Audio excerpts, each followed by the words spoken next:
Greetings, true believers, and welcome to another sinister episode of History of the Marvel Universe.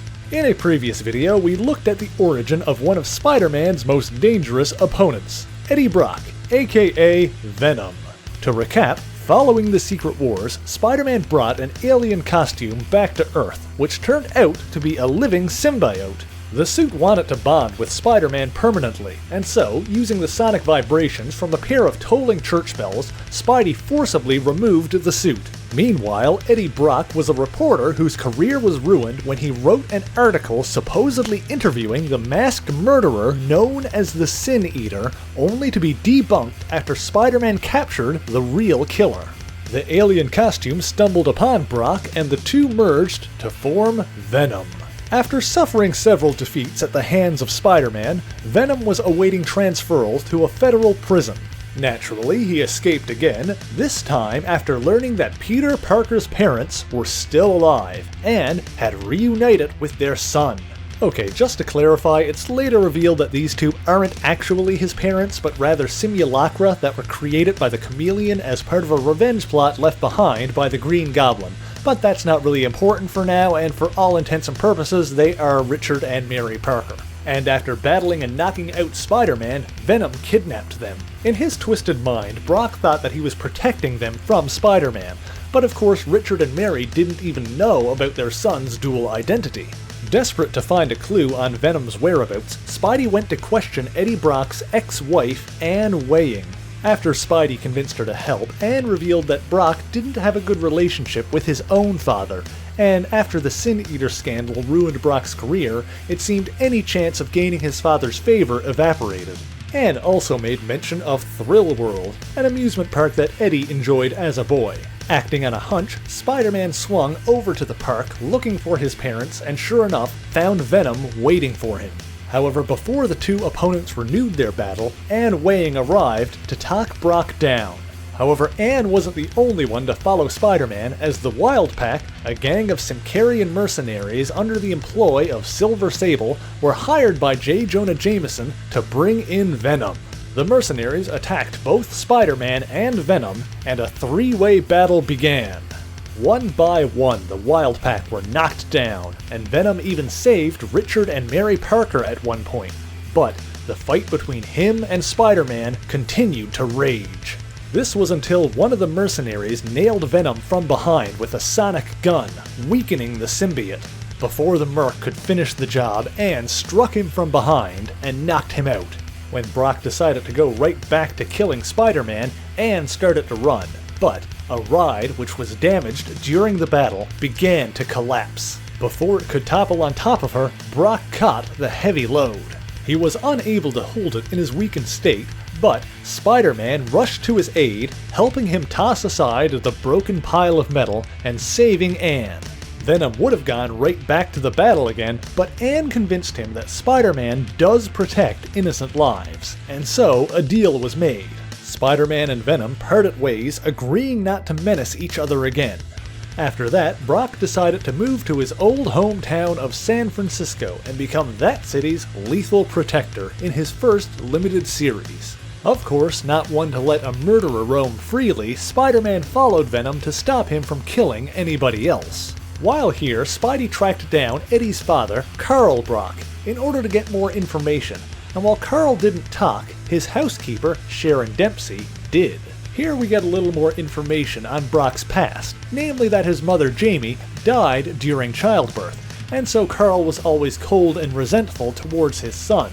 While he wasn't abusive, he was neglectful, and none of Brock's physical or mental achievements could win his father's favor. And of course, as we already learned from Anne Weying, the Sin Eater scandal ruined any chance the two had of reconciling.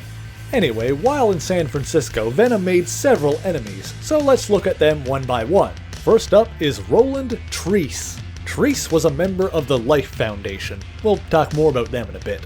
And while he was the last one defeated in this miniseries, he was the first enemy encountered. Basically, he was after a supply of gold that was buried in the ruins of old San Francisco, hidden underneath a park. However, the ruins were populated by homeless vagrants, and so Treece planned to destroy the ruins, eliminating any witnesses, and excavating the gold at the same time. Naturally, with innocent lives on the line, Spider-Man and Venom teamed up to stop him and turn the gold over to the city. Okay, next up is Orwell Taylor and the jury. So back in Amazing Spider-Man number 315, while escaping from the specially designed super prison known as the Vault, Venom killed a guard named Hugh Taylor. After that, in order to get revenge, Hugh's father, Orwell Taylor, joined forces with his son's friends and colleagues, using his fortune and resources to supply them with state-of-the-art weaponry and armor so they could become the Jury. As you can probably tell, these guys are pretty interchangeable, but their names are Bomb Blast, Firearm, Sentry, Ramshot, and Screech. The only one who really stands out is Sentry, and that's just because he's a former guardsman, basically an armored soldier stationed at the Vault. These guys actually don't play too big a role in this miniseries, but that's partly because Venom is saved and recruited by the Life Foundation, a group previously seen in Amazing Spider-Man. Run by a man named Carlton Drake, the Life Foundation was composed of a cadre of elite survivalists, convinced the Earth was doomed and dedicated to providing advanced luxury doomsday shelters to the rich and powerful.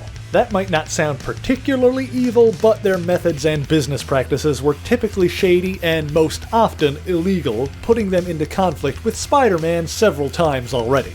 To nobody's surprise, Carlton Drake immediately betrays Venom and captures him. Apparently, after learning that Venom had spawned Carnage, Drake hatched a plan to forcibly extract more seeds from Venom, use a machine to artificially mature them, and bond the new symbiotes with people loyal to the Life Foundation, creating several superpowered guards for themselves and their clients. Spider-Man encountered one of them, a woman who was later named Scream, and followed her back to the Life Foundation, where he discovered a total of 5 new symbiotes. These characters aren't named here, but they are all eventually given both human and symbiote names, so let's go over them. As I said, this one is Scream, her real name is Donna Diego. The big gray one is Trevor Cole, aka Riot. The other woman is Leslie Gisneria, Agony. The green one with the whippy tendrils is Ramon Hernandez, or Lasher, and this yellow one is Carl Mack, or Phage. Although there is a later miniseries that mixes up Carl and Ramon, I guess that's a mistake, I don't know, it's not important. These guys probably should have been tough, but Spider-Man and Venom team up to fight them, and Venom ends up using the artificial maturation machine to literally age the Life Foundation symbiotes to death while keeping the human hosts alive. Or at least that's how it seemed until Scream showed up again in an issue of Spider-Man, and the rest of them followed suit in the miniseries Venom: Separation Anxiety. By the time of this miniseries, Brock was captured and separated from Venom, and so the 5 people with their Life Foundation symbiotes freed him so he could teach them how to control their alien halves. However, when Leslie, the host for Agony, was found murdered, the others blamed Brock. They went to confront him, and another turned up dead. We then find out that Scream was the real killer, and that she had decided that all of the symbiotes, herself included, needed to die.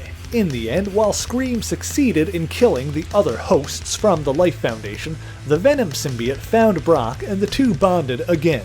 Venom defeated Scream and escaped as the authorities arrived. Scream was taken into custody and the other 4 symbiotes were contained.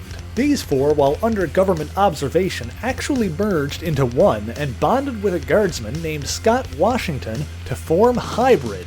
Ironically, while Brock was innocent of killing the Life Foundation symbiotes initially, years later after being separated from Venom yet again, Brock did actually kill both Scream and Hybrid. Although the 4 separate Hybrid symbiotes apparently survived and separated as they have popped up again since then. But that is the origin of the Life Foundation symbiotes. If you like this video, please let me know by hitting the thumbs up button and subscribe for more marvelous content. As always, the issues referenced in this video are listed in the description below if you would like to read them for yourself, as well as links to my Patreon, Twitter, Instagram, Tumblr, all that good stuff. So until next time, true believers, Excelsior!